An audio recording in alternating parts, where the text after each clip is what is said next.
Tu peux plus Oui. corriger. Oui, bonjour et bienvenue à une de nos petites émissions d'Espace Marx Aquitaine-Bordeaux-Gironde, Parole de créateur. Et donc, nous avons le plaisir aujourd'hui d'accueillir Jean-Michel Devezat, que nous avons déjà accueilli à Plusieurs l'occasion de fois. la présentation de son précédent livre, et plusieurs fois, effectivement, à Espace Marx, y compris pour des contributions dans le cadre de nos rencontres de décembre. Et en même temps, j'ai pensé utile que Vincent Taconnet soit là, puisque on essaye de construire des partenariats avec la revue Lormais, qui est la revue culturelle du Parti communiste en Gironde, dont Vincent est un des rédacteurs, un des co-animateurs. Il refuse toujours de me donner son titre, mais bon, on finira par le savoir un jour ou l'autre. Donc, Si tu me permets, pour moi, Vincent est un très fin lecteur. tout à fait, ça je confirme. Et un fin spectateur, je dirais, un grand amateur de théâtre. Mais ça fera partie des échanges. Voilà, donc très content de t'accueillir. Pour te présenter rapidement, tu as terminé ta carrière à l'université de Oui. Limoges, après avoir fait un passage assez long à l'université Bordeaux-Montaigne. 18 années. Voilà. Et puis, évidemment, maintenant, tu t'es retiré en Suisse. Oui, ma compagne est suisse. Elle est en poste à l'université de Fribourg, donc je n'avais Pas aucune d'autre raison. chose. Non, pas trop, non, pas du tout, mais aucune raison sensée, raisonnable, justifiable de rester loin d'elle. Très bien. Bon, écoutez, pour revenir au livre, donc le dernier livre que tu as publié au temps des cerises s'appelle Une des armées des morts. Bien, écoute, première question que moi je vais te poser, puis ensuite je demanderai à Vincent, et puis on prendra le relais l'un et l'autre, de nous expliquer un petit peu ce qui t'a conduit, qui a motivé l'écriture de ce livre. Alors, si vous me permettez tous les deux, je vais vous faire part de ma vérité en essayant de l'exprimer avec le maximum de pudeur pour ne pas tomber dans l'exhibitionnisme. Euh, Cela suppose pour moi de dire d'abord que je ne crois pas que la littérature puisse soigner. Deuxième chose, c'est que vraisemblablement mon écriture est une écriture, pour aller vite, qui participe par la bande de ce qu'on appelle l'autofiction, ce qui signifie que j'ai besoin d'un ancrage dans le vécu, un vécu qui est le mien ou qui est le vécu d'un ou d'une de mes proches ou d'une personne que j'ai croisée. Et à partir de cet élément-là, dont je m'empare, je construis une fiction. Alors, il se trouve qu'il y a de nombreuses années, un soir, j'ai reçu un appel téléphonique qui m'a annoncé que ma mère, avec laquelle les relations étaient difficiles, elles ont toujours été compliquées, que ma mère était hospitalisée dans le coma parce que le matin même, elle était tombée très tôt, elle avait l'habitude de se lever très tôt, elle était tombée dans la salle de bain et sa tête avait heurté de manière assez atroce le rebord de la baignoire et que donc elle était entre la vie et la mort. J'ai éprouvé quelque chose en entendant cela. Quelques jours après, on m'a dit qu'elle était sortie du coma. Évidemment, on m'avait dit qu'il n'était pour le moment pas nécessaire de me déplacer. Et on m'a appris que les médecins l'avaient sauvée, mais qu'elle serait sans usage de la parole et paralysée. Elle est restée 10 ans dans cet état-là et j'ai appris son décès par le notaire 6 mois après sa mort. Et évidemment, ces circonstances ont fait que ce que j'avais éprouvé lors de l'appel téléphonique que je viens d'évoquer a grandi, c'est-à-dire un doute. Le soir même de cet appel téléphonique, en entendant la voix qui me disait elle est dans le coma, l'hypothèse terrible qu'elle ne soit pas tombée d'une manière accidentelle a traversé mon esprit. Et à l'heure où je parle, je ne peux que vivre avec ce doute, avec cette interrogation, parce que je n'aurai jamais la preuve de ce qui s'est réellement passé. Alors, après son décès, travaillé, tiraillé, meurtri par ce doute, euh, les nouvelles technologies permettent d'installer ce qu'on appelle des alertes sur Internet. Et quand ce dispositif m'a appris que les protagonistes de cet événement tragique n'étaient plus de ce monde, je me suis senti en position de pouvoir non pas relater ce qui est arrivé à ma mère, je n'en sais rien, mais à partir du doute avec lequel je vivais, d'inventer une histoire et d'écrire une histoire où, au sein d'un couple, un époux tente d'assassiner sa compagne. Donc, j'ai écrit une fiction en imaginant ce qui peut se produire quand un époux tente d'assassiner son épouse, et évidemment, dans mon esprit, c'est peut-être ce qui a pu arriver. Mais je n'en sais rien, je n'en saurais rien.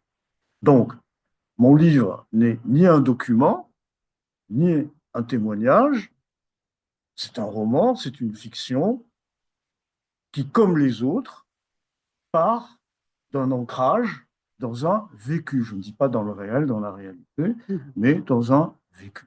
Voilà, je ne sais pas si j'ai répondu à ta question initiale. Tout à fait, d'autant que Vincent le sait, on a assisté, enfin on a regardé ce week-end un film qui parle, c'est pas la même histoire que la tienne, mais qui parle justement de l'histoire de... En fait, c'est un film d'un réalisateur franco-israélien, Nadav Lapid, qui a... Et pareil, je lui ai posé la même question, je lui ai dit, qu'est-ce que c'est que dans ta vie qui a conduit évidemment à produire cette œuvre? Et c'est l'histoire du dialogue un petit peu entre lui, sa vie, etc. Sa mère qui est mourante.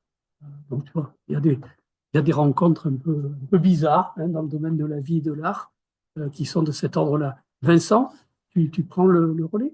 Oui, je le prends et en même temps, je vais euh, proposer un angle, à mon avis, totalement différent, même si bien sûr tout ce que je viens d'entendre après avoir lu ce superbe texte me parle, me pose et me donne envie de relire.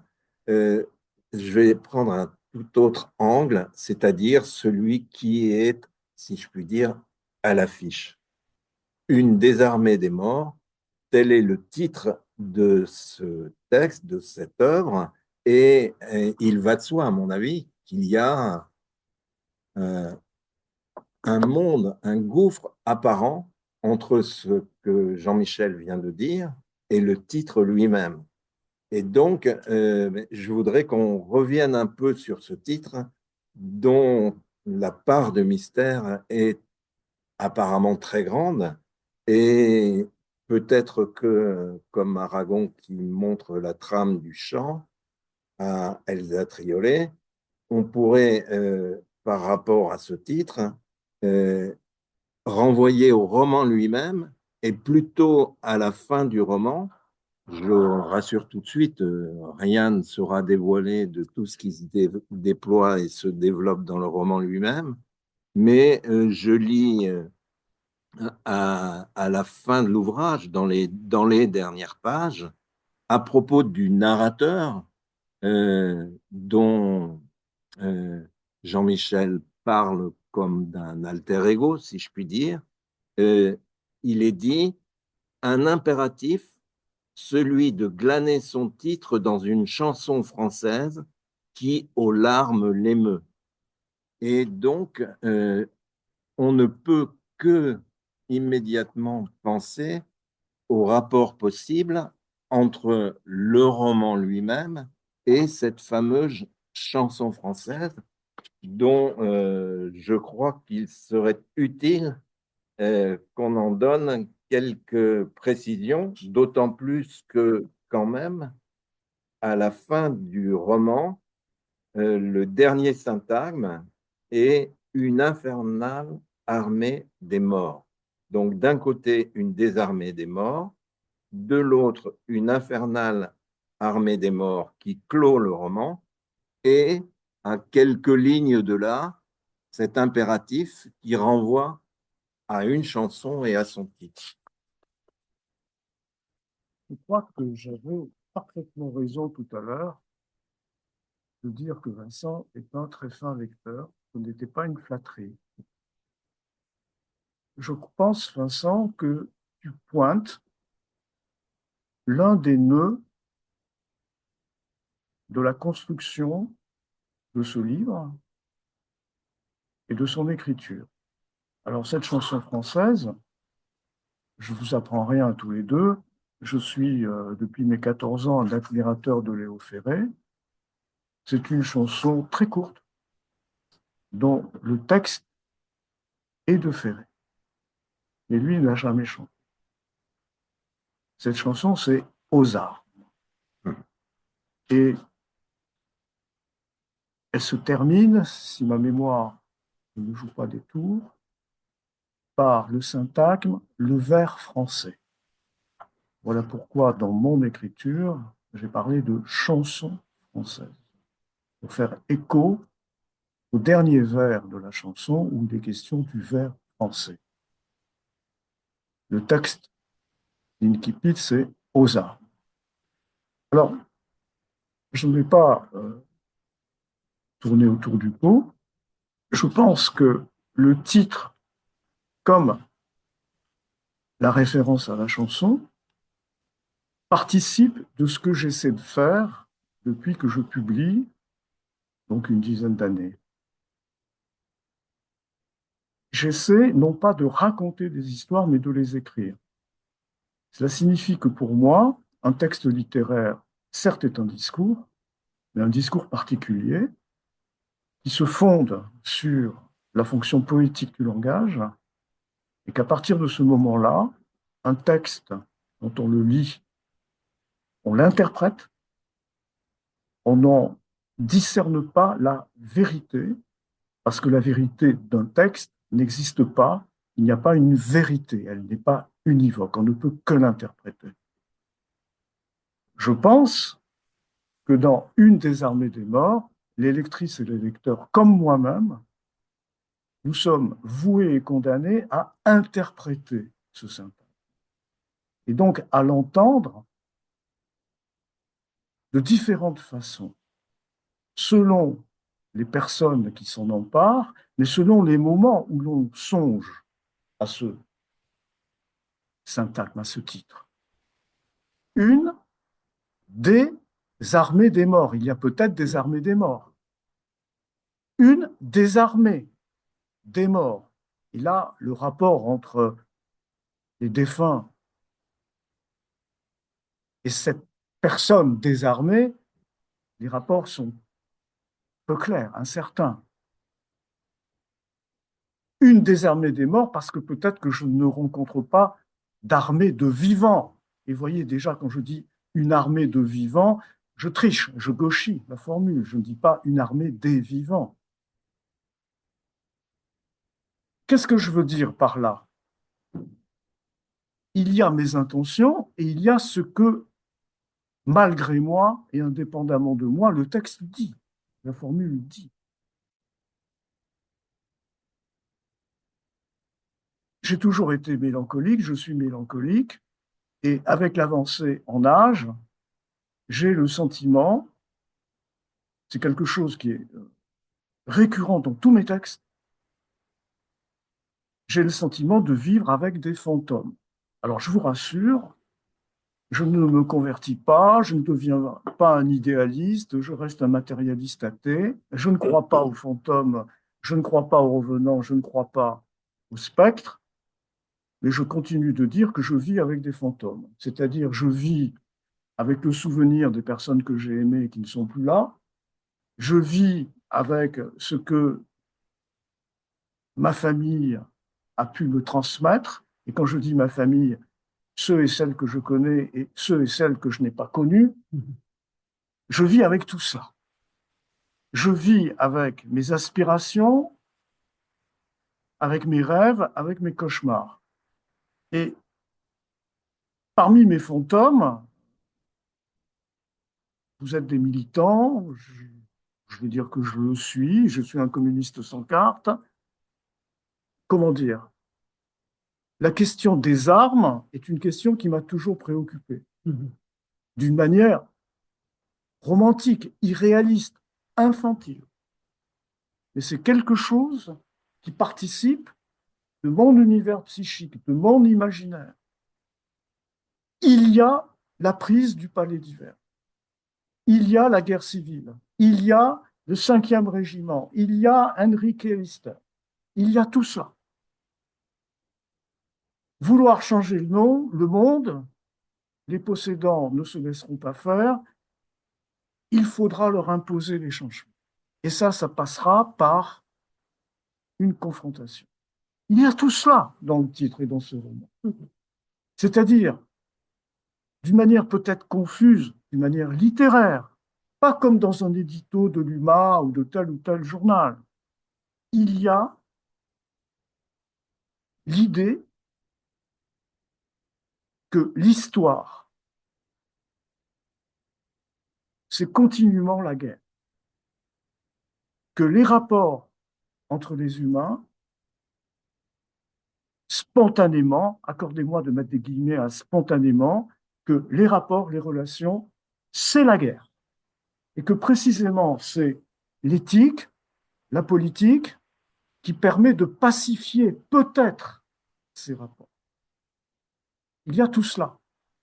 Et ce que j'ai essayé de faire, je ne sais pas si j'ai réussi, c'est ce roman qui écrit une histoire, on dirait aujourd'hui d'un féminicide. Cette histoire, je l'ancre dans l'histoire avec un grand H. D'où ce rapport à la violence. Une des armées de nuit. Alors, j'ai envie de te poser une question, justement, au travers de ce que tu viens d'évoquer. Est-ce qu'il n'y a pas le spectre d'Althusser derrière tout ça, puisque malheureusement, il y a eu une fin de vie tragique, si tu veux, pour sa femme, et puis pour lui aussi, parce que on ne peut pas dire que l'acte qu'il ait commis était un acte. C'est un crime. C'est un crime, mais dans des conditions un peu particulières, oui. Qui méritent quand même d'évoquer, parce que sinon, ça paraîtrait. Voilà, mais est-ce qu'il y a une évocation spectrale, je dirais, ou pas? Parce que, connaissant évidemment tes engagements de jeunesse et ton rapport particulier avec Althusser, et peut-être que là, je vais un peu loin dans les interprétations. Écoute, non, je te remercie de m'inviter à m'exprimer sur ce point. Je pense que c'était en arrière-plan.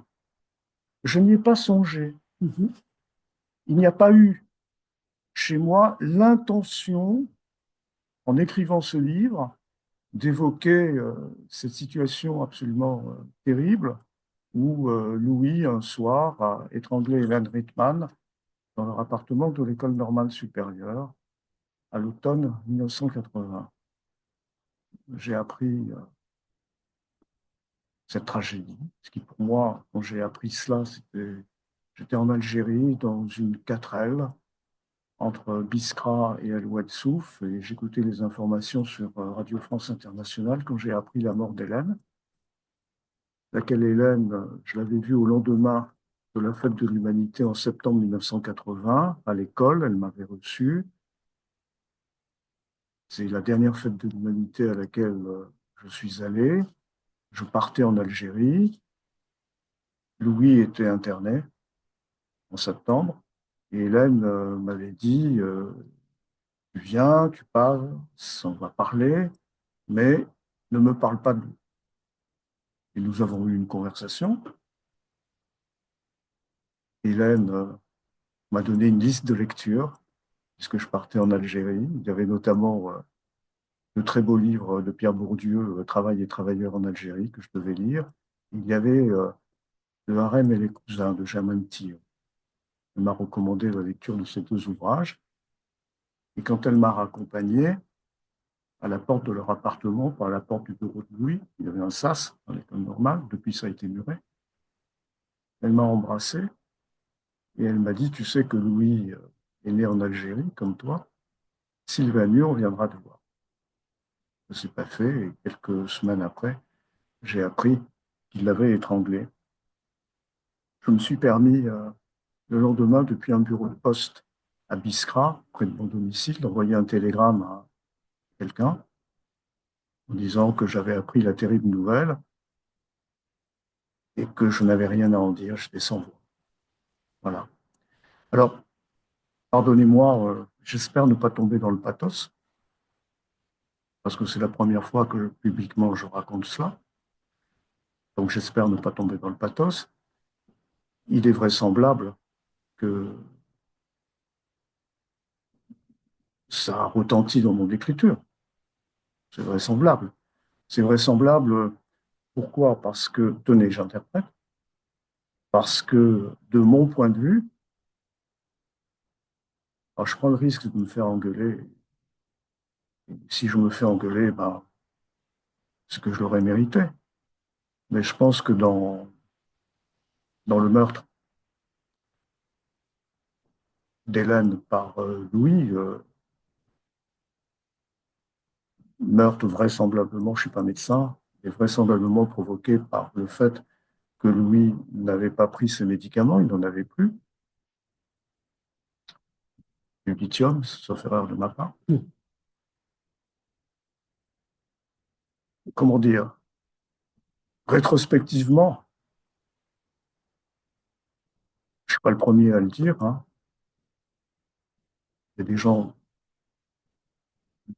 je lis les textes avec beaucoup d'intérêt et de respect, l'ont dit bien avant moi, il y avait peut-être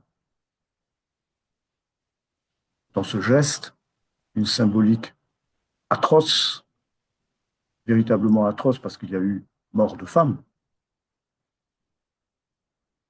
Et la symbolique, c'était l'étranglement de nos espérances et de notre espoir, et l'étranglement du communisme.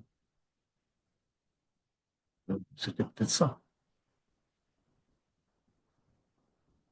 Je ne sais pas. Merci d'avoir répondu aussi directement sur cette question. Bon, ce n'était pas une question facile, excuse, mais ça fait partie effectivement d'une histoire que l'on partage et que l'on connaît. Disons, ce qui m'ennuie, il y a deux choses qui m'ennuient.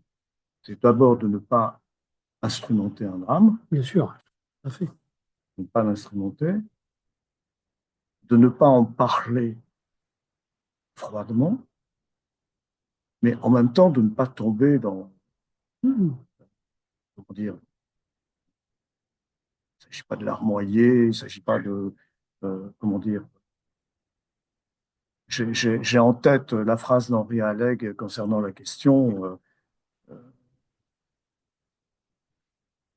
les souffrances du monde et des peuples sont telles qu'il faut parfois de la pudeur pour parler de ses propres émotions. Donc, c'est de mes émotions dont il est question. Hein. C'est simplement cela. Et puis, on peut discuter de cette interprétation. Est-ce que la dépouille d'Hélène, c'est la dépouille de nos espérances? Je ne sais pas. Mais c'est quelque chose qui me trouble. Merci beaucoup. Vincent, je te repasse la parole. Je dirais que d'une certaine façon, le roman permet la transfiguration de ces deux événements accidents, si je puis dire, qui ont abouti à la mort d'une femme, à la fois la mère qui a été évoquée tout à l'heure, et puis la femme d'Althusser.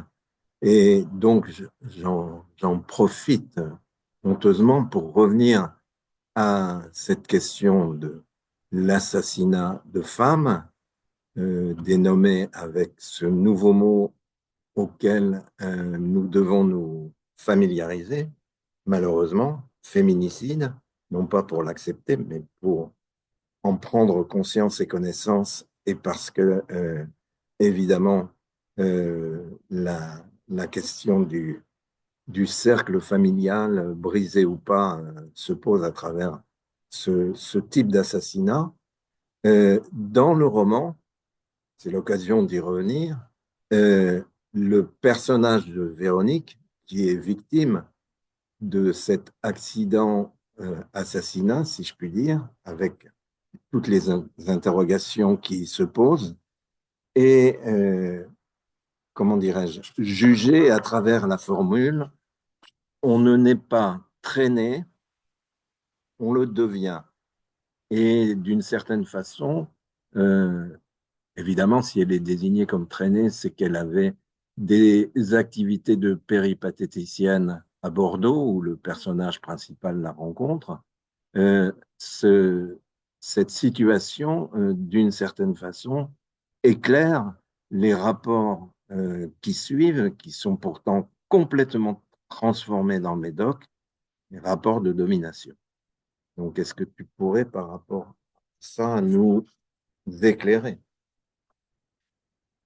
Si j'éclairais, ce serait présomptueux de ma part, et ce serait me contredire. C'est-à-dire que cela signifierait que je considère qu'il y a une vérité attachée à mon texte.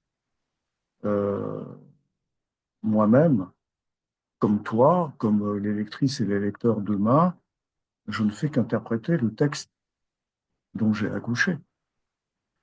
Euh, Comment interpréter ce texte? Euh, Là encore, hein, je me suis interrogé parce que je ne souhaite pas qu'une partie de mes lectrices et lecteurs pense que je souhaite, que je veux, que je désire, que j'aspire surfer sur la vague de l'émotion légitime soulevée par la prise de conscience récente depuis quelques années des féminicides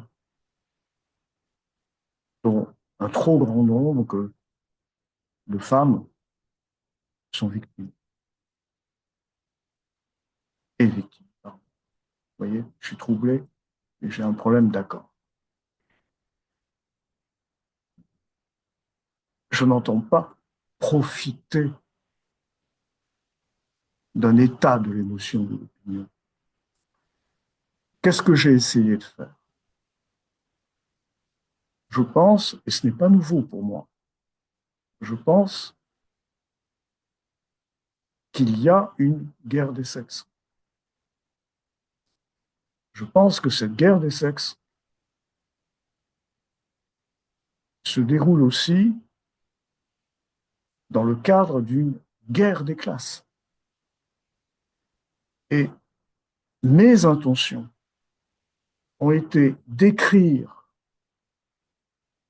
un féminicide, donc d'évoquer une des formes que prend la guerre des sexes, en ancrant cette guerre des sexes à la guerre des classes, à l'histoire, à ce que j'appelle l'histoire avec un grand H. Et peut-être d'une manière caricaturale ou schématique, il m'a semblé utile d'inventer deux personnages, un viticulteur propriétaire d'un domaine de 48 hectares dans le Médoc, qui cloisonne sa vie. Dans le Médoc, sur sa propriété, il est le patron. Il entretient des relations ambiguës avec sa mère, Hortense, ce sont des relations incestuelles.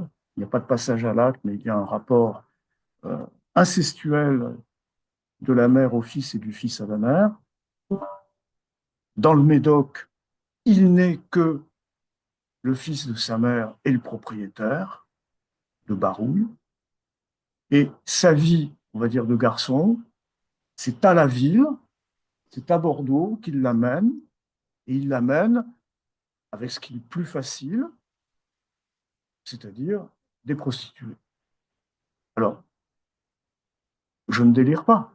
Nous avons connu, nous sommes suffisamment âgés, nous avons connu l'époque où les quais de Bordeaux, depuis la place des Quinconces jusqu'à Bacalan, tous les 5-10 mètres, il y avait des barbantons.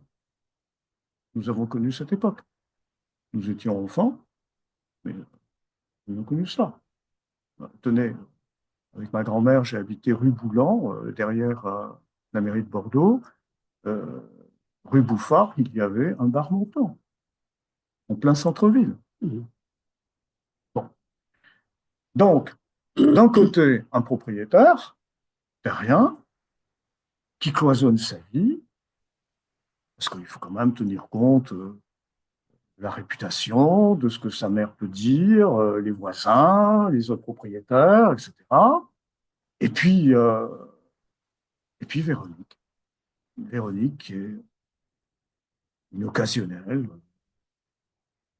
Socialement, je la montre, je l'invente comme une fille un peu désemparée, qui est dans une précarité sociale. Euh, je n'ai pas cherché, parce que je ne m'appelle pas Émile Zola et que je ne veux pas imiter le naturalisme, je n'ai pas cherché à lui donner une généalogie, à la décrire très précisément, etc. Ce n'est pas ma conception de la littérature. Je pense que les lectrices et les lecteurs s'emparent de ce que l'on propose et ils imaginent, ils font le lien, et j'estime que ce n'est pas au romancier de fournir d'une manière démiurgique tous les éléments.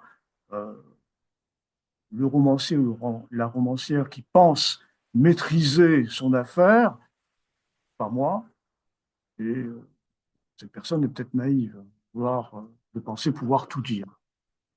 Donc voilà, il m'a semblé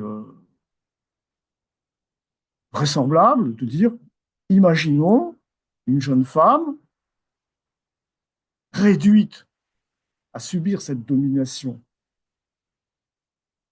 puisque pour payer ses factures, ben, elle se prostitue. Il y a un client, il y a un lien trouble qui se noue entre cet homme et cette femme, et cet homme, lorsque sa propre mère décède, lorsque Hortense meurt, il va se poser d'une manière obsessionnelle la question de la filiation, parce qu'il est à la tête d'un domaine, ce n'est pas rien, et ce domaine, il faudra le transmettre. Donc pour lui, il doit être père d'un fils, d'un héritier. Hein. Je crois que c'est net. C'est un garçon qu'il veut. Il ne peut avoir qu'un garçon dans sa petite tête. Bon. Et il lui faut quelqu'un.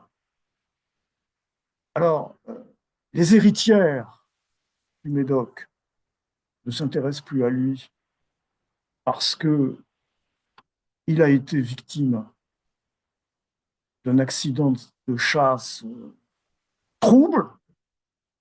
Il a perdu une jambe parce qu'une décharge de chorotine l'a frappé et qu'il a été vraisemblablement mal soigné. C'est un infirme.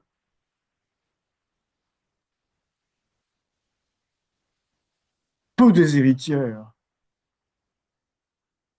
du canton s'intéressent à lui. Alors il songe à Véronique. Et, et, et excusez-moi, ça va peut-être vous faire sourire, mais je reste un marxiste. Je pense que dans une société capitaliste bourgeoise, très souvent, un mariage, c'est un contrat entre un sac d'argent et un autre sac d'argent. Hein. C'est cela. Ça a été longtemps cela.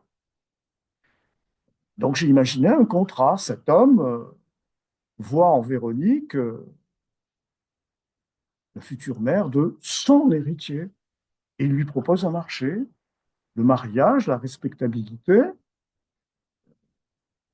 Dans son esprit, la contrepartie, ça sera Véronique est une femme jolie, belle, elle sera une bonne mère. Elle va lui apporter euh, cet héritier qui l'attend. Et je ne crois pas verser dans un machisme, ça m'ennuierait beaucoup. Je pense rester dans le vraisemblable. C'est que pour Véronique, son interlocuteur, Maurice, qui lui propose le mariage, Maurice n'est pas un docker, ce n'est pas un cheminot, c'est un propriétaire terrien. Il a 48 hectares de vignes dans le Médoc. Le contrat, socialement, franchement, pourquoi dirait-elle non à un homme qu'elle n'aime pas, qu'elle ne désire pas, mais qui lui propose et qui lui permet de sortir de la prostitution? Je ne sais pas si mon raisonnement est d'un marxisme vulgaire, mais j'ai la faiblesse de penser que c'est une situation qui n'est pas invraisemblable. Donc voilà ce que j'ai voulu faire. Bon. Alors, évidemment, je vais être honnête avec vous et, et avec nos auditrices et auditeurs, c'est que euh, dans mes livres, vous les avez lus, et vous savez les lire, vous savez lire les autres livres aussi. Dans mes livres, cette question de la prostitution est un élément récurrent, ça revient euh, très régulièrement. Je vais peut-être faire sourire Dominique, mais il suffit de lire Une fille d'Alger. Et Une fille d'Alger est un roman, ce n'est pas un témoignage, ce n'est pas un livre qui prétend restituer ce qu'a été ma famille, mais il n'empêche que dans ma famille, du côté maternel, en Algérie, euh, plusieurs de mes parents qui aujourd'hui ne sont plus ont travaillé dans le milieu de la prostitution et que, à ma connaissance, plusieurs de ces personnes, je pense à un grand-oncle et son épouse, hein, je pense à deux grandes tantes, ont tenu trois bordels à Alger, deux dans la Casbah et un en banlieue d'Alger. Dans Une fille d'Alger,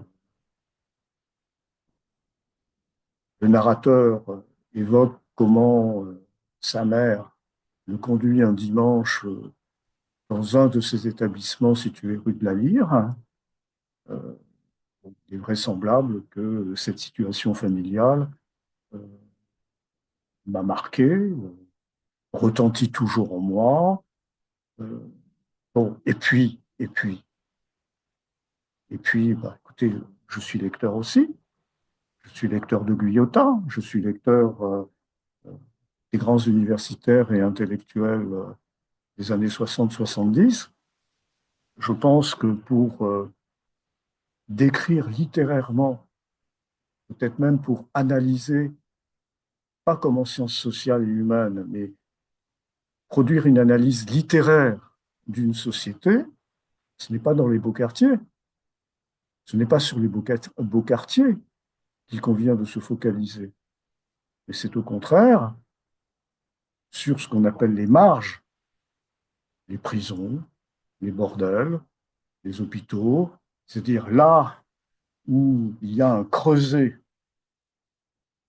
qui permet aux contradictions qui broient les humains et les humaines d'une formation économique et sociale, que c'est à partir de ces postes de vigie qu'on est à même de mieux sentir, de mieux comprendre ce qui se joue dans une société à un moment donné. je suis peut-être là aussi d'un marxisme vulgaire et schématique, mais je ne crois pas qu'en décrivant un appartement de 150 mètres carrés dans le 16e arrondissement, on soit en mesure de dire ce qu'est la France d'aujourd'hui. En revanche, parler des lieux de souffrance où la domination des uns sur les autres est nue, peut-être des endroits, des lieux qui permettent de dire deux, trois choses un peu plus justes et pertinentes que si l'on se contente de contempler le nombril des petits bourgeois intellectuels que nous sommes. Vincent, Donc, c'est peut-être l'occasion alors de revenir au choix d'un lieu avec d'une part euh, cette péninsule, ce morceau de bout de terre et de fin de terre qu'est le Médoc, et d'autre part au cœur de ce Médoc, ce domaine qu'on a déjà évoqué, ce vignoble de Barouille où se passent les choses. Apparemment, il y a contradiction avec les affirmations que tu viens de faire, mais effectivement, il faudrait, je crois, quand on a lu le roman, on le comprend, il faudrait expliquer ce choix géographique qui me paraît assez pertinent pour évoquer justement toutes les contradictions du monde dans lequel nous vivons. Oui, alors, en apparence, je me contredis.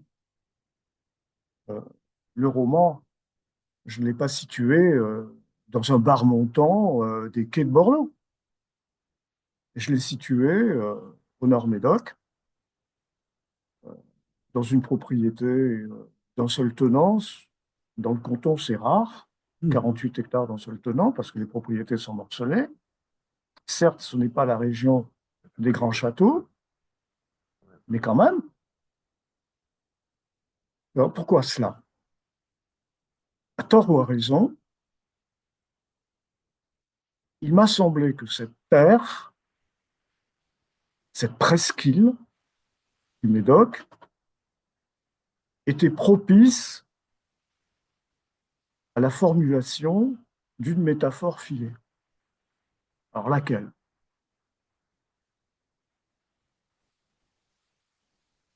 En France, comme dans le monde, même si les choses sont en train de changer, quand on parle de Bordeaux, à cette ville, on associe immédiatement le vin, les vins de Bordeaux, partout. Bordeaux, les vins de Bordeaux, le vignoble. Donc une image prestigieuse. Et ce que je sais, je l'ai appris, parce que ça ne se voit pas aujourd'hui. Cette presqu'île du Médoc, en fait, il n'y a pas si longtemps, quelques siècles, c'était un delta marécageux, insalubre. Une terre rude, à moitié noyée dans les marécages. Alors, vous avez compris mes intentions. Il se trouve que cette terre, une fin de terre, une fin des terres, un lieu louche de fermentation. Il se trouve que la nature, mais le travail des hommes aussi, ont fait que cette terre a changé d'apparence. Là où il y avait des bras de la rivière de Bordeaux, les Médocains appellent la Gironde la rivière de Bordeaux, là où il y avait des bras de cette rivière de Bordeaux, il y a aujourd'hui des vies. Et là où aujourd'hui il y a des collines au sommet desquelles on a construit des maisons et parfois des châteaux, en fait, ces collines, c'était des îles. Il suffit, c'est très facile, de regarder les cartes du Moyen Âge et déjà, on a une idée de ce qu'était la région. Donc, en ce qui me concerne, je suis parti de ce que j'avais appris, que je viens d'évoquer, pour filer la métaphore suivante. C'est-à-dire que ce passé de fermentation, de putréfaction, de travail organique, c'est peut-être une métaphore du travail de l'histoire, qui fait qu'aujourd'hui, nous allons nous promener dans le Médoc, on va voir ce paysage qui est charmant, qui est séduisant, qui est attrayant, qui est beau. Je postule que ce travail de fermentation, il en reste quelque chose. Ce n'est pas apparent, mais il en reste quelque chose. Et que ce quelque chose qui reste de ce travail de fermentation continue de peser sur les rapports de classe et de peser sur les individus qui vivent sur cette terre et dans cette terre. C'est cela, mon idée. Donc, le Médoc, pour moi, c'était formidable. Avec des choses, bon, tant pis pour les négociants, je ne les connais pas, et tant pis pour la petite bourgeoisie intellectuelle ou pas de notre région, mais pour les jeunes, il faut leur dire quand même que pendant la Seconde Guerre mondiale, Bordeaux, immédiatement, a été dans la zone occupée et non pas dans la zone dite libre. La commandante Tour était là tout de suite.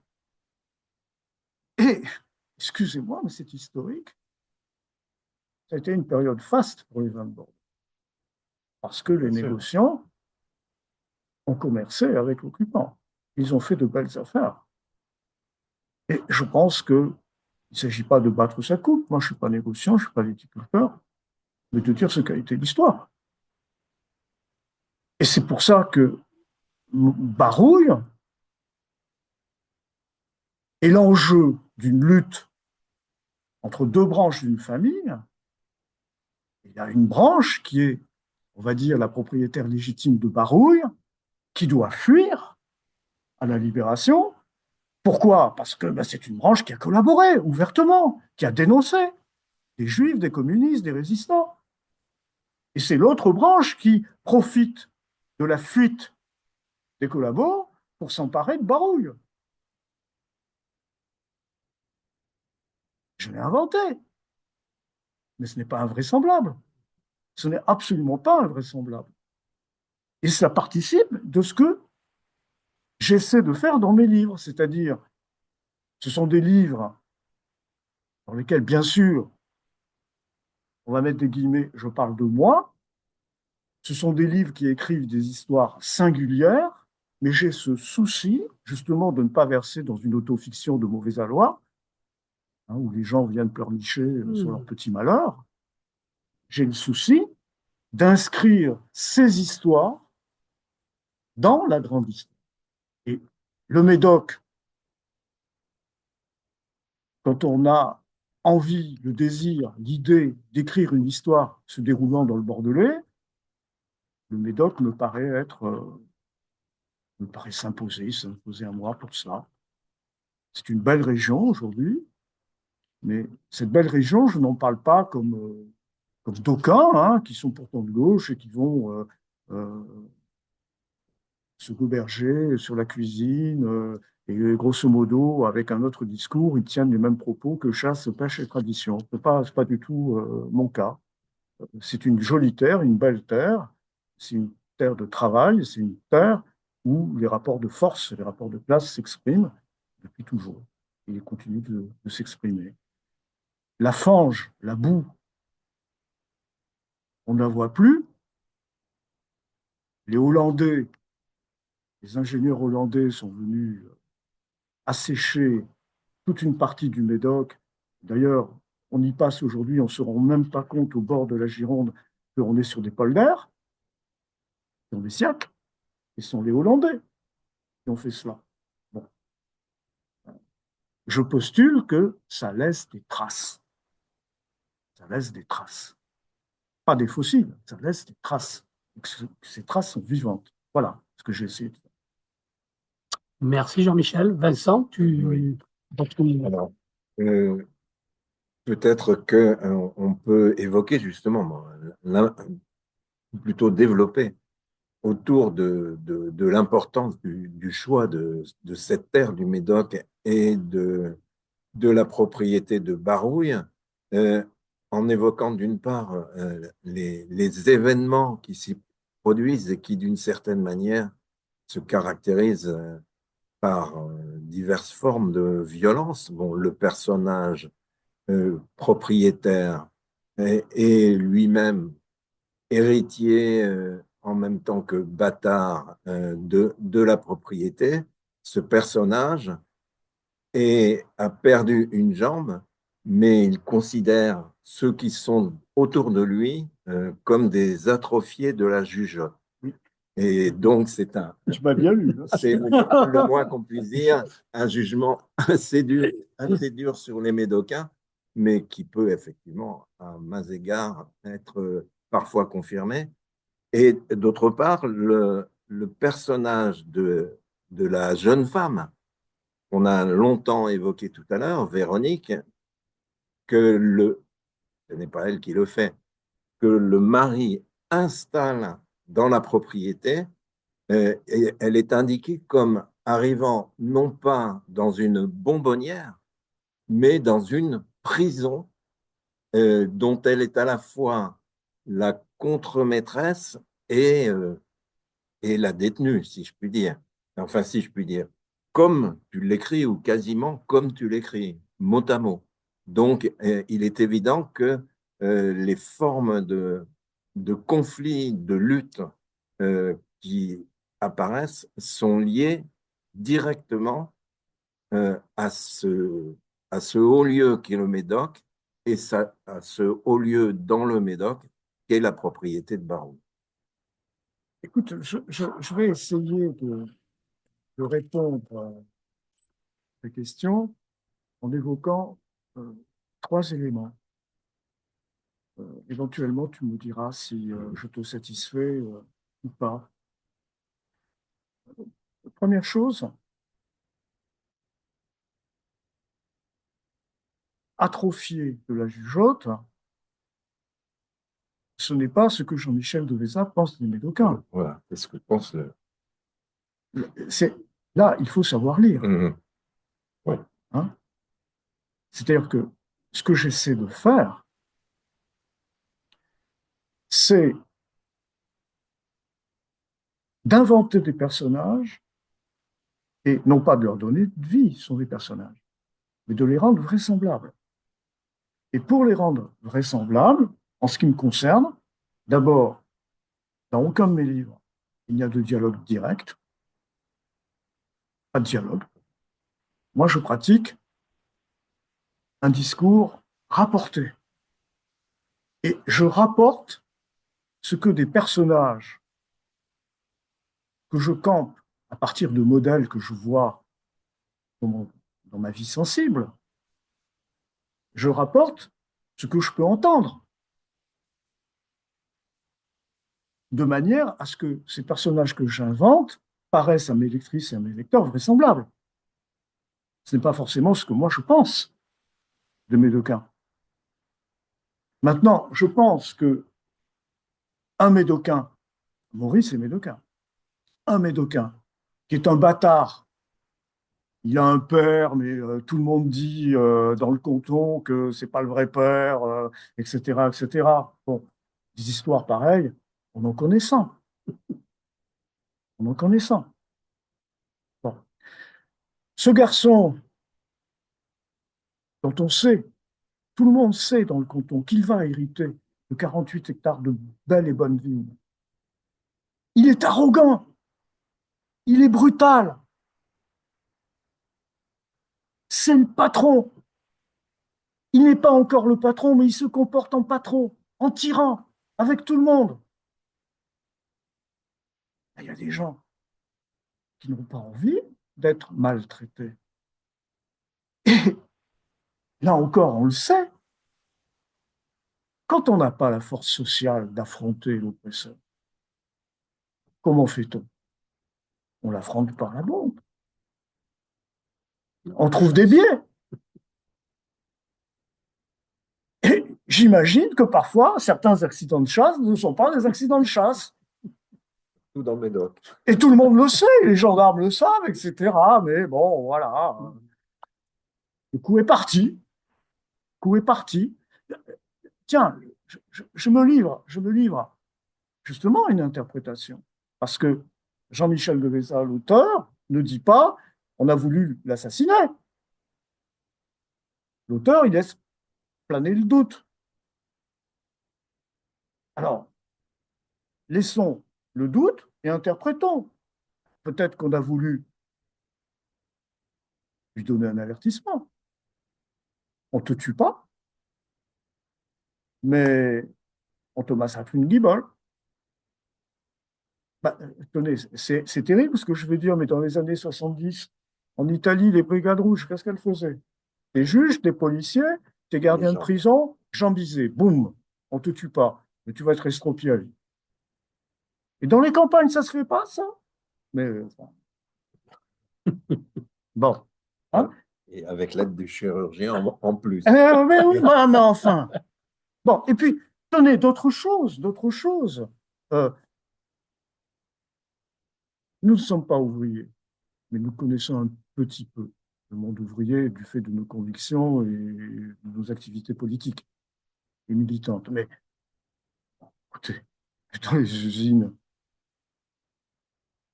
face au patron, qu'est-ce qu'on fait? On se démerde, hein? On se démerde comment? Parfois en piquant, en volant. Ah tiens, c'est tombé du camion. Tombé du camion, ben, on revend. Je sais pas, hein. Les dockers ne sont plus à Bordeaux, ils sont maintenant là-bas, au Verdon. Mais quand j'étais jeune, il me semblait entendre des histoires des camarades CGT ou du parti docker où il y avait des choses qui tombaient des containers. Ça s'appelle la reprise directe. C'est une réalité. Bon. Et je crois que, voilà, j'ai voulu camper ainsi les choses. Bon. Donc pour lui, à 20 ans, il est unijambiste. C'est terrible. Vous imaginez, c'est terrible. C'est un macho qu'il est, le propriétaire qu'il est, le tyran qu'il est, le dingue qu'il est. Mais c'est terrible. Donc il décide, la piscine, c'est fini pour moi, me montrer ce... Je sais pas si je réussis, mais les rapports avec les femmes, avec les prostituées qu'il va voir, il est gêné pour se déshabiller, etc. Il est gêné. Bon. Et là aussi, j'ai postulé que ce personnage, donc, comme on dit familièrement, qui a pris cher, entendez comme vous voulez, cher, qui a pris cher dans son corps, il est devenu encore plus venimeux qu'avant cet accident de char. Il est encore plus méchant, il est encore plus noir, encore plus poisseux. Est-ce invraisemblable? Je ne crois pas. Je ne crois pas. Je ne crois pas. Alors voilà pour Maurice. Pour Véronique, Vincent, dans quel sens veux-tu me relancer? Simplement, je voulais dire que d'une certaine façon, elle quitte une forme de domination sociale dans l'exercice de la prostitution qui est brièvement évoquée pour se retrouver dans une autre forme de domination d'autant plus sournoise qu'elle est vécue par tous ceux du domaine comme étant, entre guillemets, la maîtresse de maison. Oui. Voilà, donc. Oui, alors, merci. Comment dire? Là encore, j'ai essayé de camper un personnage de femme qui soit vraisemblable. Alors, je suis parti de quelles hypothèses? C'est que, bon, voilà, cette femme, elle voit régulièrement un client, plus âgé qu'elle, nettement plus, 25 ans. On disait quand nous étions jeunes, un vieux garçon. C'est un vieux garçon. C'est un vieux garçon qui n'a pas d'autre solution pour avoir une vie charnelle, sensuelle, érotique, que d'aller solliciter des prostituées. Et ce vieux garçon, il est unijambiste. Il vit mal ce handicap. Mais c'est un Richard. C'est un Richard.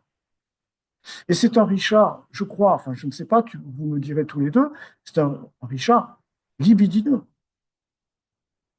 Il est libidineux. Il aime le sexe. J'ai imaginé que Véronique,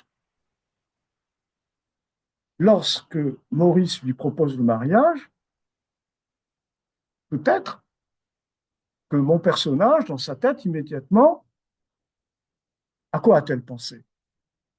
Que non seulement le contrat était avantageux pour elle, mais qu'elle allait pouvoir tirer son épingle du jeu. Tirer son épingle du jeu avec un type, on va être poli, qu'elle va mener par le bout du nez. Parce qu'elle a 25 ans de moins que lui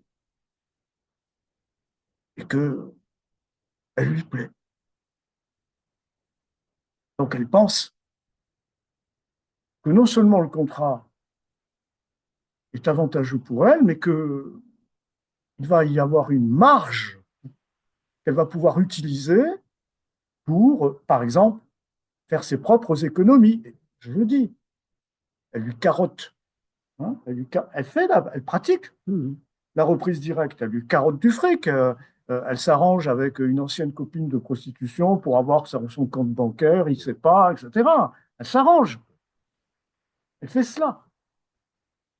Simplement, elle a sous-estimé l'adversaire.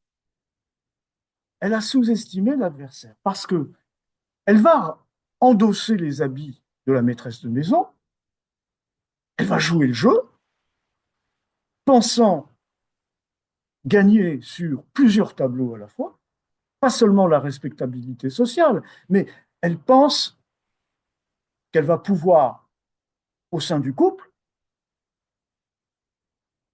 renverser le rapport de domination.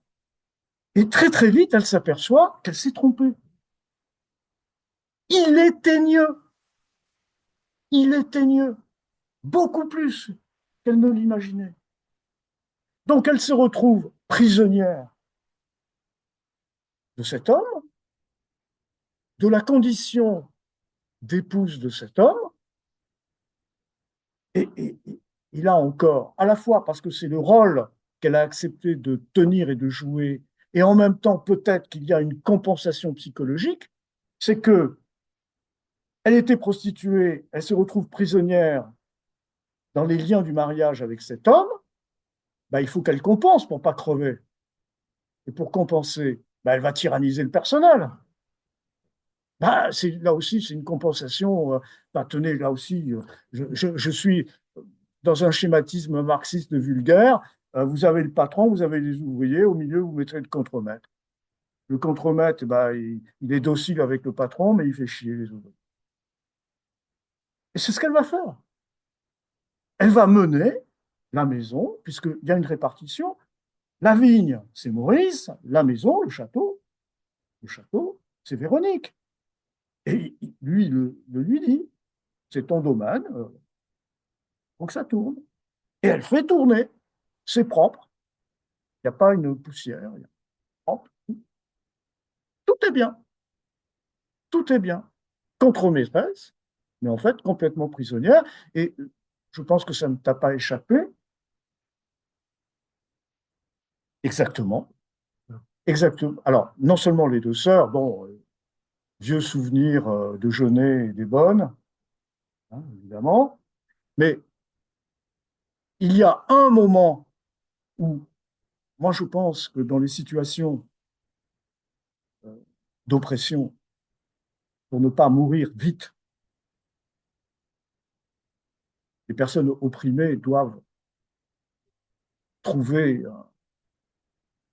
un espace, qui n'est pas forcément un espace au sens premier du terme, mais un espace pour respirer. Et ce que j'ai imaginé, c'est la promenade avec le chien qu'elle fait tous les matins. Et elle se promène avec le chien. Pourquoi? Cela lui permet ce moment-là, ces 20 ou 30 minutes, où elle se balade dans la propriété, toujours le même itinéraire avec le chien. Elle fume. Pourquoi? Parce que Maurice lui interdit de fumer. Parce qu'une femme bien, une femme mariée ne fume pas. Il n'y a que les putes qui fument. Et qu'elle n'est plus pute, donc elle n'a plus à fumer. Et il m'a semblé adroit de montrer que elle ne se plie pas. Elle ne se plie pas, mais en même temps, elle biaise. Voilà. Dernière chose, et je m'arrête. Bon, Véronique, dans notre culture, le prénom Véronique a quelques liens avec Bérénice. Donc là aussi, pour moi, c'est une manière de dire que longtemps j'irai dans ces arrêts.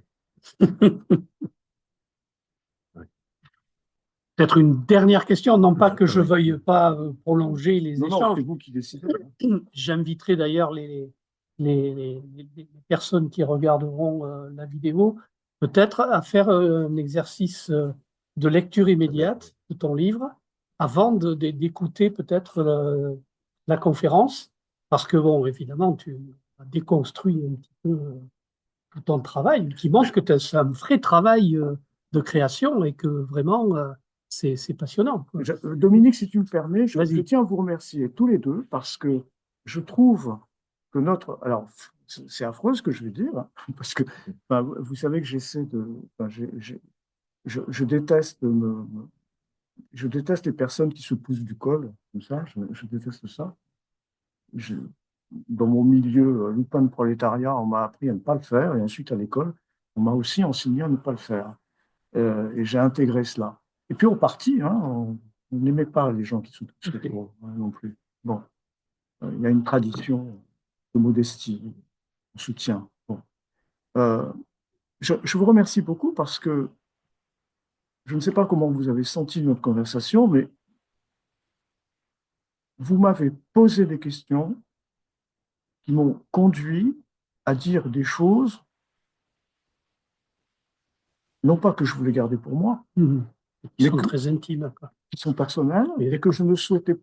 Enfin, je m'étais dit, dans le cadre de la défense du livre, c'est pas ce que je vais dire, pas ce que je vais évoquer.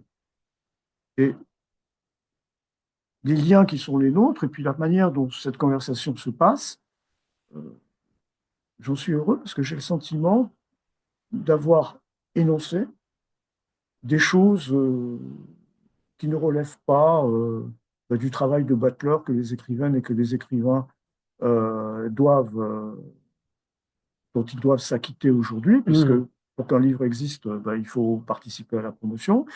Si on refuse de participer à la promotion, le livre n'existe pas. Bon, ce qui nous amène parfois à dire les mêmes bêtises ou les mêmes platitudes 5, 10 fois, 15 fois à des interlocuteurs différents. Et là, vos questions directes, sans aucun piège, des questions directes, des questions pensées à partir de la lecture du livre. Voilà, vous m'amenez à évoquer des choses, l'assassinat d'Hélène Rickman, le rapport à mes parents, le rapport à mon parcours. Et bon, je ne sais pas si ça va intéresser les auditrices et les auditeurs, mais en tout cas, moi, je vous remercie parce que vous m'avez épargné le numéro de VRP euh, d'une des armées mémoire. Je ne suis pas le VRP du livre, même si je le défends. Vincent? Euh, Ce que je voudrais dire, c'est qu'on a, à travers nos échanges, évoqué la question de la relation de l'écrivain que tu es à la matière romanesque. Et on a, pour un peu, laissé de côté, à mon avis, un pan entier du livre, mais un pan qui est fait de, comment dirais-je, d'éléments intervenants, de groupe de pages en groupe de pages. Et ce pan entier, c'est la réflexion des relations de l'écrivain à l'écriture et aussi beaucoup de l'écrivain au lecteur. Donc, d'une certaine façon, nous avons apporté, et tu as apporté, des réponses importantes à des questionnements liés à notre lecture, mais je crois qu'on peut élargir et d'une certaine manière, de façon un peu conclusive, la réflexion que tu proposes en indiquant que dans le roman lui-même, on trouve des passages comme celui-ci disant de l'écrivain qu'il appelle dans un geste presque théâtral à la poursuite en chacun de ses lecteurs du sens inachevé de son conte et l'avènement de son discours faussement muet. Il y a donc un appel ici direct, mais quasiment constant dans le livre, à faire du lecteur, de la lectrice, un acteur et une actrice. Euh, le livre est donné, mais il n'est pas fini. Il est d'une certaine manière recréé par le lecteur et par la lectrice. Et ce qui est important, c'est qu'ici, c'est un appel conscient qui nous est proposé. C'est pas simplement un donné. Évidemment, n'importe quel lecteur s'empare du livre qu'il lit. Mais ici, d'une certaine manière, il s'en empare à partir d'un dialogue avec l'auteur. Je suis confus, je suis confus parce que là encore, tu me lis de très près. Et j'ai envie de réagir de la façon suivante. Euh, dans ce que tu as lu, il y a un mot qui, en cet instant, me déclenche, c'est le mot théâtre. C'est le mot théâtre. Alors, j'ai envie d'évoquer brièvement, le plus brièvement possible, deux éléments. En ce qui me concerne, il y a une expression que j'emploie de temps en temps dans des textes, que j'employais dans mes cours, quand ça s'y prêtait. C'était l'expression mise en théâtre, et mise en théâtre de soi. C'est une expression qui m'est venue il y a à peu près une vingtaine d'années, quand je me suis intéressé à Pierre Molyneux. Parce qu'on avait l'habitude, et on a l'habitude, à propos de Molinier ou à propos d'artistes ou à propos de gens simples comme nous et moi, de dire, ah tiens, X se met en scène. C'est une mise en scène. C'est une mise en scène. Il joue un cabotin. Et il me semble que, peut-être parce que je suis, comme toi, lecteur d'Aragon et de théâtre roman, notamment, je pense que dans un certain nombre de cas, pour des gens simples, comme vous et moi, pour des artistes, pour des écrivains, dire, parler de mise en scène, c'est péjoratif. C'est péjoratif parce que ça signifie que elle, ils ne sont que des cabotins. Non pas des comédiens, des cabotins. Puisqu'on voit qu'ils jouent. Et il m'a semblé, à tort ou à raison, que dans un certain nombre de cas, les habits que tel ou tel interlocuteur auquel je songeais, les habits que cet interlocuteur ou interlocutrice endossait, conduisait cette personne à un risque où où il y avait quelque chose peut-être à gagner, mais certainement quelque chose à perdre. Qu'on ne s'exposait pas devant les feux de la rampe sans accepter le risque de se casser la gueule, de se casser le nez. C'est pour ça que j'étais réticent à mise en scène et que m'est venue à l'esprit l'idée de dire mise en théâtre. Alors, mise en théâtre, pourquoi? Parce que Aragon, mais Artaud, théâtre de la cruauté, la contagion. C'est-à-dire, oui, j'endosse les habits d'un personnage, mais avec tout ce que cela peut impliquer. Et s'il y a un retour de charge, tant pis pour moi, je l'accepte, je l'assume. Je parlais de Molinier. On a dit, moi je ne l'ai pas vu, il est trop jeune, mais on a dit qu'il lui est arrivé de sortir de son domicile pour aller chez le boucher, quartier Saint-Pierre, travesti. Ben, excusez-moi, mais dans les années 60, ou au début des années 70, qu'un homme se travestisse pour aller chez le boucher ou chez l'épicier à quartier Saint-Pierre, c'est prendre le risque de se faire démolir la gueule. C'est pas une mise en scène, c'est une prise de risque réelle. C'est cela qui m'a donné mise en théâtre. Mise en théâtre. Bon, première chose, mise en théâtre. C'est-à-dire, par exemple, puisqu'on parle de littérature, ce livre s'impose-t-il à son autrice ou à son auteur parce que ne pas l'écrire, il y aurait quelque chose qui, dans la vie de cette personne, manquerait. Et en même temps, écrire ce livre, ça va l'exposer. Excusez-moi, tout à l'heure, j'évoque les trois bordels qu'il y avait dans ma famille maternelle. Excusez-moi, mais bon, je prends le risque. Les auditrices et les auditeurs, que vont-ils penser de la famille de Véza du côté de la mère, pas de mon père? Il était content. Bon, que vont-ils penser? Je prends un risque. Je prends le risque que des gens disent, bah ouais, c'est Jean-Michel de Véza, vous savez. Vous savez. On l'a toujours dit qu'il n'était pas vraiment fréquentable. Toujours dit.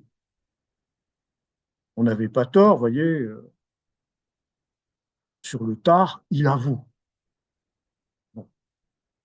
C'est ça une mise en théâtre. C'est-à-dire, on ne joue pas. Tenez, aujourd'hui, là aussi, il y a des artistes qui vont m'en vouloir, mais tant pis. Je trouve qu'on utilise les termes de performance et de performer tout bout de champ et ça veut plus. Enfin, performance, c'est une fois. Paf. Il y a la peste ou il n'y a pas la peste. Ça met le feu à la prairie ou ça met pas le feu à la prairie. Mais faire 150 fois la même performance, on fait un spectacle, on ne fait pas une performance. Pour moi. Je ne sais pas. Les actionnistes viennois, je ne vais pas dire c'est beau, je vais dire c'est la performance. Mais 150 fois une fausse crucifixion, c'est un spectacle de grand guignol qui plaît aux petits bourgeois qui ont le sentiment de risquer, qui risquent rien, risquent rien. Bon. Alors, il y a cet aspect des choses. Et puis, bon, on parlait d'Althusser tout à l'heure, ma mémoire joue des tours, elle me joue des tours concernant la lettre, pas l'esprit. Il y a, sauf erreur de ma part, donc pour Marx, je crois aux deux tiers de pour Marx, il y a un texte d'Althusser consacré à une pièce de théâtre italienne. Et je ne me souviens plus s'il a assisté à à une représentation, je ne me souviens plus si c'était à l'Odéon ou ailleurs, il évoque cela, et à la fin de son article, il évoque le cheminement du spectacle de théâtre auquel il a assisté, du cheminement dans sa propre pensée. C'est-à-dire la production d'une interprétation, la production d'une signification qui couple et qui articule à la fois ce que l'on ressent et ce que l'on pense frontalement devant la scène où les comédiens et les comédiennes jouent le spectacle. Et puis, il a, là, ma mémoire ne me joue pas de tour, il y a une image, et il y a la production de l'interprétation de la signification qui vient après coup, après le spectacle, exactement comme si le spectateur se tournait et voyait la signification par-dessus son épaule le rejoindre. Ce n'est pas la lettre du texte, c'est l'esprit que je conserve. Et en quelque sorte, ce que j'aimerais, c'est que parmi les lectrices et les lecteurs qui vont lire mon roman, qu'il y ait après coup un cheminement du texte, indépendamment de moi. D'ailleurs, les lectrices et les lecteurs, je ne les connais pas. Je n'écris pas pour les miens, j'écris pour des inconnus. Voilà. Donc, indépendamment de moi, que le livre fasse son chemin, fasse non pas le même chemin pour toutes les lectrices et tous les lecteurs, mais que le livre fasse son chemin pour chacun d'eux d'une manière singulière. Ce qui implique, d'une manière ou d'une autre, pas forcément de relire le texte, mais d'y repenser, ou pas, parce que le chemin du livre s'effectue qu'on y pense ou qu'on n'y pense pas. Et c'est cela que j'essaie de faire. Alors, c'est très ambitieux, avec une dernière chose, c'est que je me tairai après. Je le dis parce que c'est vous, Vincent Taconnet, Dominique Belougne. Je pense que le courant politique auquel on appartient ou auquel on se raccroche, comme les autres courants d'ailleurs, ceux se réclamant du marxisme ou pas, la gauche française, l'extrême gauche française, me semble-t-il depuis des décennies, ne marche pas sur deux jambes, mais à cloche-pied. C'est-à-dire sans, dans le domaine des arts et dans le domaine de la littérature,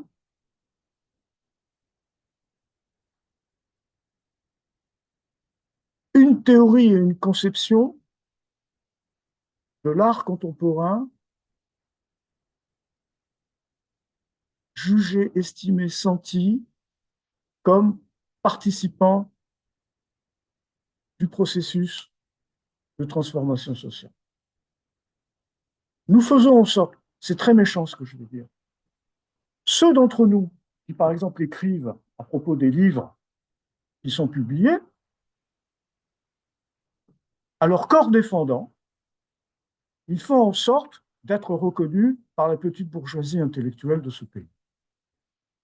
Regardez tout ce qui est publié à propos d'une rentrée littéraire ou d'une rentrée cinématographique ou des expositions.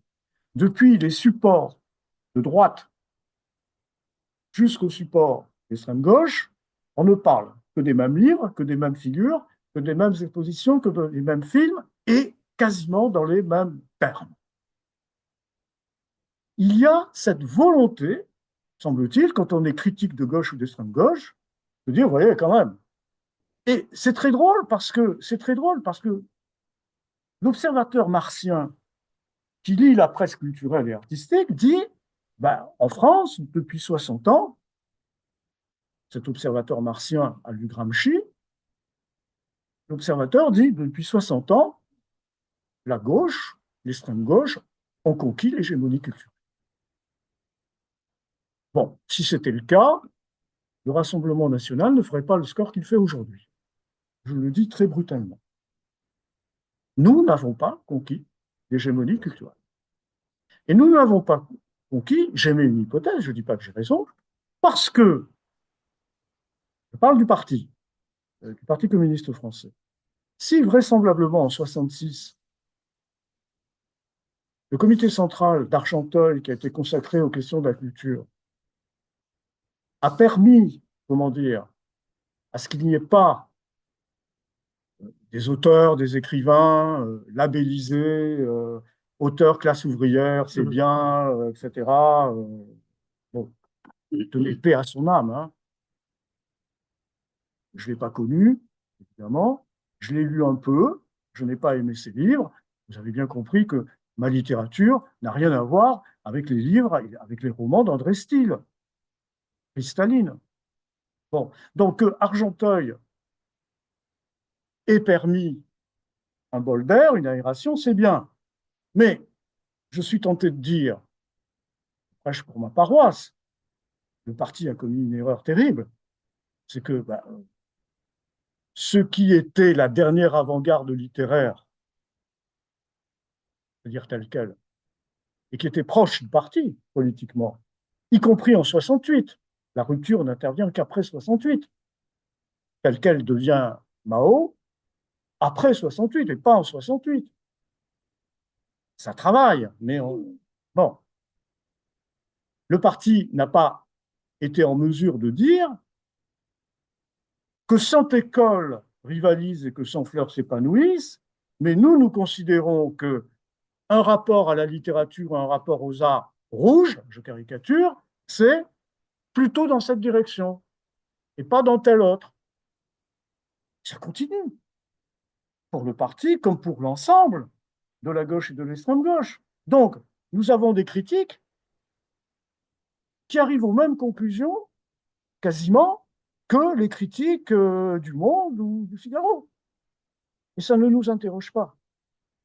Alors, là aussi, je prends le risque, je me mets en théâtre, je prends le risque que les auditrices et les auditeurs disent, mais celui-ci, pour qui se prend-il?